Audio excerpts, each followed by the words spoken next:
Բարև ձեզ սիրելի հայրենակիցներ, հարգելի ընկերներ, մի միջադեպի մասին եմ ուզում խոսել, որի մասին թերևս ենթադրում եմ, որ արդեն համացանցից գիտեք, տեսել եք։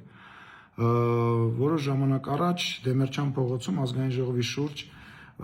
կողքով անցնելիս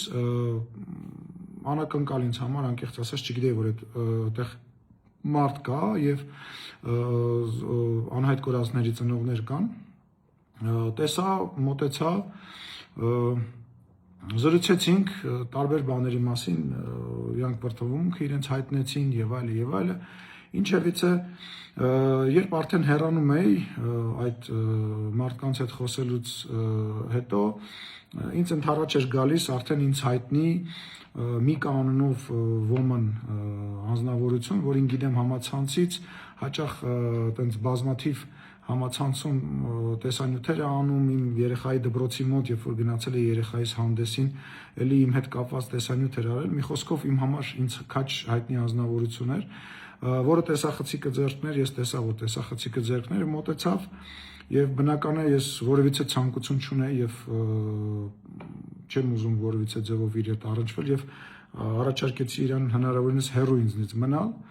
միգուցե մի քիչ ավելի կոպիտ, երբ որ ինքը շարունակեց եւ սկսեց ավելի առաջ գալ, բայց կոպիտ բառը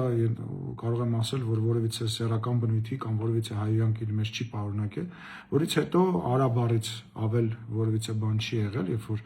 արդեն սկսեց չենթարկվել անվտանգության աշխատակիցներին եւ անընդհատ մոտիկ գալ եւ սադրել, որից հետո նա սեռական բնույթի հայհոյանքներ հնչեցրեց ինձ իմ հասցեին եւ դա տեսանյութում երևում է, ես իրեն պատասխանեցի եւ փորձեցի հեռանալ, ինչից հետո եւս մեկ անձնավորություն մոտեցավ, որին անկեղծ ասած չէի ճանաչում, կարծելով, որ դա անհայտ կորածների ծնողներից մեկն է, միգուցե ինչ-որ քաղաքացի է, փորձեցի հասկանալ ինչ է, բայց ի պատասխան տեսա, որ լսեցի, որ պարզվեց, որ այդ անձնավորությունը եկել էր իր ընկերոջ ինչպես ինքը արտահայտվում էր, բարի համբավը պաշտպաներ եւ ով որ իմ ընկերոջը ես նրա սենսը նենսը խոսույթով սկսեց մոտենալ եւ թռնել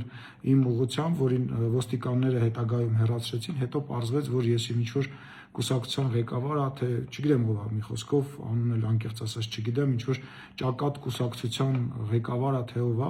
որից հետո նորից հանդիպեցի անհայտ կորածների հարազատներին, որոնց արդեն ճանաչում էի, մի փոքր զրույց ունեցանք, թե ինչ պետք է լինի, թե ինչ կարելի անել եւ այլն իրենց խնդրի հետ կապված, բան պայմանավորվեցինք, գիտեք, այսքանից հետո բան պայմանավորվեցինք, որ ես կճշտեմ, իրենց կփոխանցեմ, բայց հասկանալով, որ իրավիճակը լարված է, որովհետեւ արդեն այդ սադրանքը, խուլիգանությունը, որը տեղի էր ունենում, ակնհայտ էր, որ արդեն նյարդ էր մտցրել այնտեղ հավաքված ժողովրդին եւ որոշ մարդիկ չգիտեին ինչ էր կատարվում, մարդիկ էին մոտենում, որոնք նաեւ ոգելից խմիչք էին օգտագործած եւ ասում էին նույնիսկ դրա մասին, որ այո մի քիչ խմած եմ եւ այլը, ես ընդդեղից հեռացա, այդ ընթացքում եւս մի սադրանք տեղի ունեցավ, եւս մի քաղաքացի մոտեցավ եւ նույն տրամաբանության մեջ բաղով որ իմ ընկերոջը եւ այլը, մի խոսքով Դեմերչյան փողոցի վրա այսօր մի սադրանքների շարանի միջով եմ անցել, բայց մի բան պետք է ասեմ, ուրեմն նախ շատ ցավալի է եւ շատ զզվելի է, որ այդ մարդկանց ցավը, իսկ այդ մարդկանց մեջ բազմաթիվ մարդիկ կան, որոնք որ շատ ծանր իրավիճակում են գտնվում, որ այդ մարդկանց ցավը որոշ քաղաքական միավորներ ու որոշ մարդիկ փորձում են օգտագործել իրենց քաղաքական նպատակներով, իրենց լայվերը, իրենց, չգիտեմ, քաղաքական վարկանիշը բարձրացնելու համար եւ նման սադրանքների են դիմում, այսինքն հենվելով այդ մարդկանց ցավի, այդ մարդկանց